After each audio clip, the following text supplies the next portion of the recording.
Hello friends, today we will be discussing about pressure source. So before starting, I would like to thank Chandana Shri Ma'am for sharing the wonderful notes with us, which are very helpful for revision. The link for the notes is given in the description below. You can download it from there. So without any other delay, let's get started. Pressure source. So what are pressure source? These are tissue injury caused by sustained physical pressure applied on the tissue from the external source at a magnitude that exceeds the capillary perfusion pressure, which is around 32 mm of Hg. So external pressure बाहर से pressure आ रहा है जिसकी वजह से capillary perfusion pressure से ज़्यादा वो प्रेशर है बाहर का प्रेशर, और उस वजह से परफ्यूजन प्रेशर सस्टेन नहीं कर पा रहा है ताकि वहाँ पे ब्लड सप्लाई पहुँच पाए, और उस वजह से वहाँ पे टिश्यू डैमेज हो रहा है। तो एक्सटर्नल प्रेशर जो है वो कैपिलरी परफ्यूजन प्रेशर से ज़्यादा है, तो कैपिलरी परफ्यूजन कम हो जा रहा है, देन प्रोलॉन्ग्ड इस्कीमिया हो रहा है और वहाँ पे टिश्यू का नेक्रोसिस हो रहा है। कॉमन साइट्स क्या क्या है? Sacrum, calcaneum, ischium, greater trochanter, these are common sites. अब रिस्क फैक्टर्स देखेंगे तो उसमें तीन टाइप है, extrinsic, intrinsic and aggravating factors. Extrinsic factor में सस्टेन्ड प्रेशर, तो उसमें क्या आएगा? Loss of protective sensation due to other like neuropathy, spinal cord issues और trauma, loss of mobility due to paralysis, bedridden और chronic illness.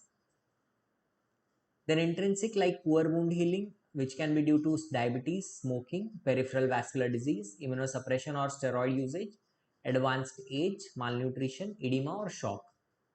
Some of the aggravating factors of this condition will be moisture in the perineal area, incontinence and soiling with contamination, shearing forces during the repositioning of the patient.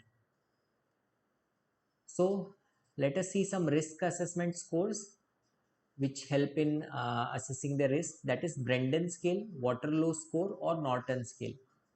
In Brendan scale we have sensory perception, moisture, activity, mobility, nutrition, friction. In Waterloo score we have BMI, continence, mobility, nutrition, skin condition, age, sex, adverse wound healing factors, neurological deficit, trauma or surgery or drugs. So what are the preventive aspects?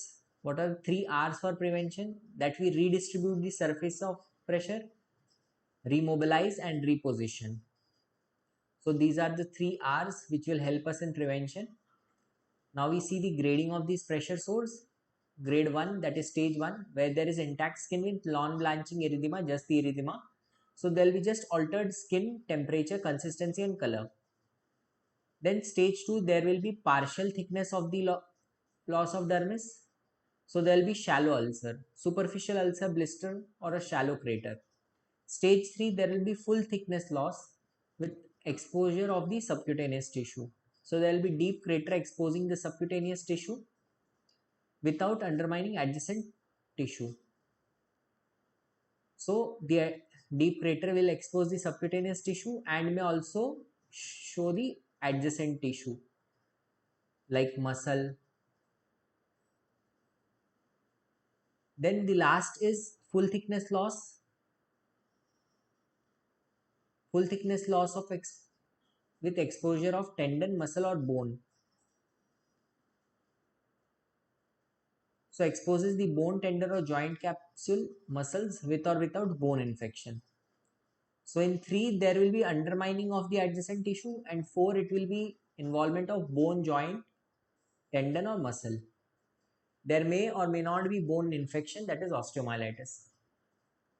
Then suspected deep injury, if there is purple or maroon colored localized area of discolored intact skin or blood filled blister, it is suggestive of that there is deep damage.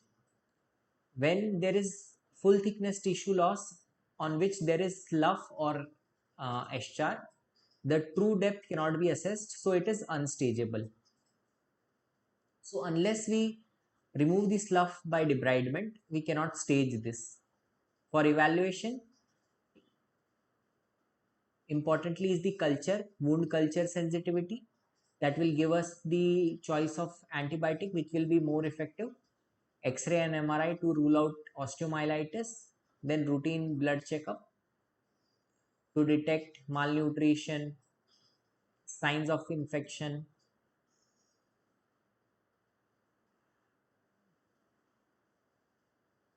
Then management of pressure source. So first is to relieve the pressure with frequent position changing, foam mattress, that could be air or water mattress, dynamic support surface, that is airbed or waterbed. Then correction of other causative factors like spasticity, joint contractures, incontinence and malnutrition, debridement to drain if there is any pus collection, excise the dead tissue, excise the sinus tract. If there is osteomyelitis, then osteotomy of the involved bone and bony prominence. Dressing, that would be moist wound dressing, that will help in healing. Then negative pressure wound therapy, that is VAC therapy. Surgical procedure, so primary closure or skin graft, they are not a good solution for that. Rather, flaps are a better solution and are procedure of choice. So in sacral pressure sore, we can use gluteal flap, which is based on superior or inferior pedicle. And the technique will be rotational flap or VY advancement flap. Then we have ischial sores. For that, we will use gluteus maximus rotational flap, VY hamstring advancement flap, or tensor fascia lata rotational flap. For trochanteric sores, we can use trochanteric resection, bursectomy, and local rotational and advancement flap.